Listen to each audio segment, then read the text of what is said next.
esu Giedrė Skaisgirytė-Kairė ir pasidalinsiu su jumis, kokius iššūkius vaikai turintys autizmo spektro sutrikimą patiria sporto veiklų metu. Vaikai turintys autizmo spektro sutrikimą dažnai patiria įvairių iššūkių sporto užsiėmimo metu. Ir tie iššūkiai yra dėl tam tikrų savybių, kurias vaikams suteikia sutrikimas. Pirmoji savybė, kurią norėčiau aptarti, tai yra įvairūs sensoriniai iššūkiai, kuriuos vaikai turintys autizmo spektro sutrikimą labai dažnai išgyvena.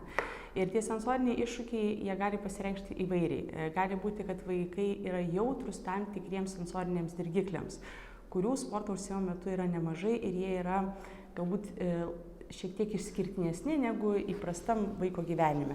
Tai atėjus į sporto erdvę, salę, net gali būti intensyvesni tam tikri kvapai, gali būti tam tikras garsas neįprastas, pavyzdžiui, aidas dėl didelių erdvių, gali būti, pavyzdžiui, veidrodžiai, kurie ten atspindi, pavyzdžiui, tam tikrą šviesą ir vaikui taip pat sukelia įvairių iššūkių.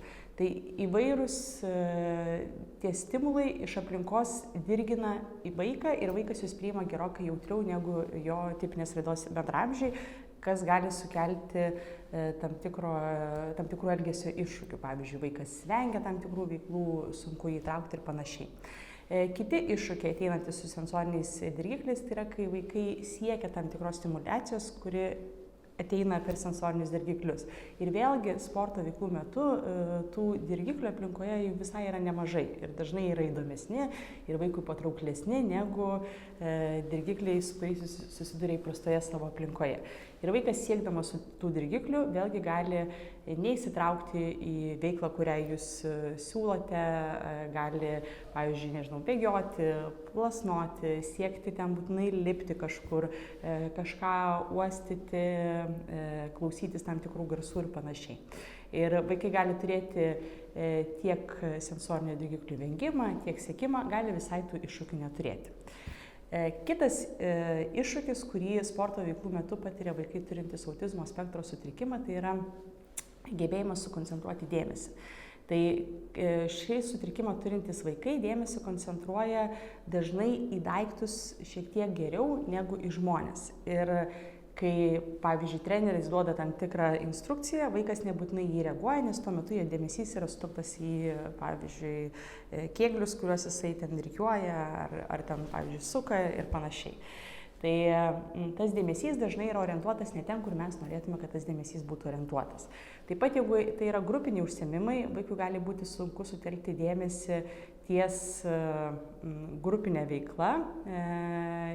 Jam yra žymiai lengviau koncentruoti dėmesį, kai dėmesys yra vienas ant vieno. Pavyzdžiui, jeigu treneris pasiema vaiką ir jam individualiai duoda tam tikrą instrukciją, liepia kažką daryti, vaikui puikiai sekasi, kai tai yra didesnė grupė vaikų ir instrukcija yra bendra, tas dėmesys yra jau kažkur išsiblaškęs ir vaikui jį sunku sutelkti. Dar vienas iššūkis, kurį dažnai vaikai turintys autizmą patiria sporto veiklų metu, tai yra tai, kaip jie mokosi. Sporto įvairios veiklos labai dažnai yra mokomas per imitavimą. Tai reiškia, mes vaikui parodome pavyzdį ir vaikai jį kartoja. Bet kai vaikai turi autizmo spektro sutrikimą, labai dažnai imitavimo įgūdis yra sutrikęs. Tai jie negeba natūraliai stebėdami aplinką mėgdžioti kitus žmones.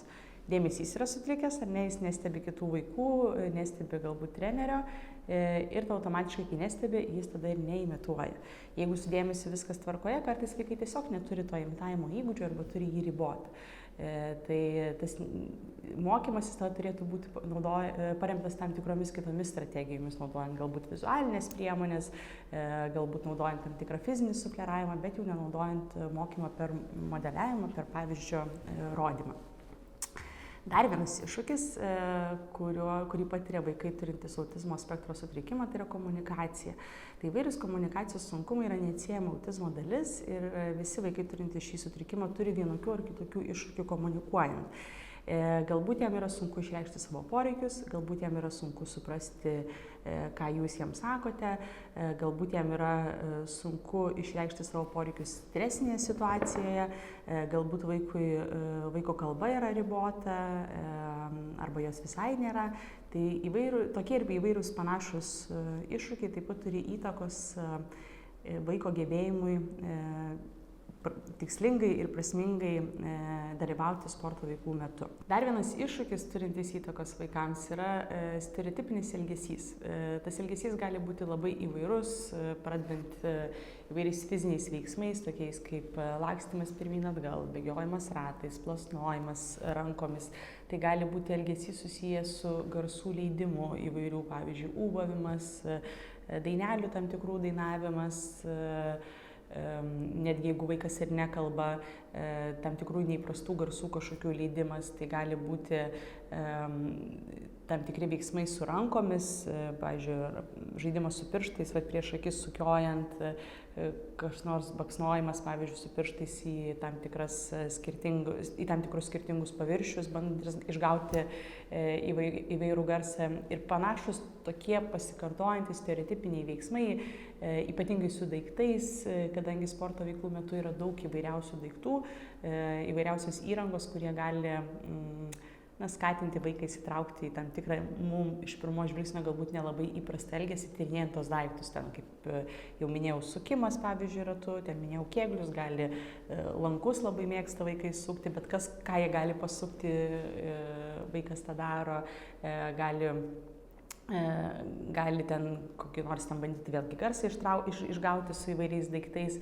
Tai visas tas stereotipinis elgesys mums iš šono gali būti neįprastas, bet vaikui labai labai įdomus ir įtraukiantis. Tai vaikas savo visą dėmesį sutelkia į tas veiklas ir tuomet yra labai sunku jį įtraukti į bet kurią kitą veiklą, nes jo susidomėjimas yra būtent tuo stereotipiniu elgesiu. Su vaiku yra žymiai labiau motyvuojantis ir įdomus ir gerokai labiau vaiką įtraukia. Na ir paskutinis iššūkis, kurį norėčiau išskirti, tai yra įvairių socialiniai įgūdžiai. Vėlgi jie yra sunkumai socialiniuose įgūdžiuose, tai yra autizmo dalis ir visi vaikai vienokių ar kitokių jų patiria ir tai kokie tie iššūkiai vėlgi priklauso nuo to, kiek smarkiai sutrikimas yra paveikęs patį vaiką.